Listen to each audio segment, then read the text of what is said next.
with a little trivia question. Does anybody know who this gentleman is? This is Dr. Merton Root. He's considered the father of podiatric biomechanics, and he was a great inspiration to me in my senior year at podiatry school. I was a co-author of the final paper that Merton Root ever published, and this was in 1980 when I graduated from podiatry school. 1980, probably most of you weren't even born. But I'm going to take you back to 1980 because our podiatric biomechanics training was superb. We learned all of these segments of the lower extremity, starting with the pelvis, the femur, the tibia, and the joints within the foot. And we learned intimately how these joints interacted with each other and how pathologies would affect these joints. But interestingly, when it came to treatment modalities for biomechanical abnormality, this is what we had. In 1980, it was one modality, the custom functional root balance foot orthosis. If a patient came in my office back in 1980, as this patient did just about 3 years ago, and he walked like this, I really wouldn't have a modality to treat a complicated disorder like this. This is a common perineal nerve injury in a 26-year-old male patient that leaves him with a flaccid drop foot.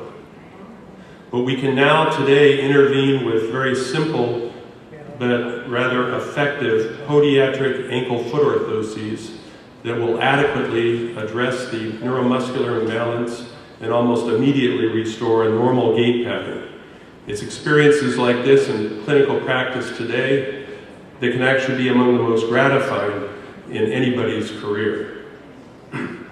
So today, if we look at what podiatric physicians in the United States have at their armamentarium and compare it to back before 1995 when bracing was non-existent, how did we immobilize the foot and ankle? Well, we used things like taping and strapping, bandaging, application of an Una boot was quite popular, compression wraps, and splints. But today we've moved into a new era where we apply functional bracing, ankle foot orthoses, as well as other modalities such as prefabricated walking boots, which help restore mobility to patients and affect very rapid healing and normal gait patterns. Just to let you know how popular these devices are in the United States compared to Europe, I just want to share with you a few utilization figures. These came from Medicare, and basically I added a few guess points as to how much more beyond Medicare patients are actually receiving these devices. These are known as walking boots. Last year in the United States, podiatrists alone prescribed over 50,000 walking boots.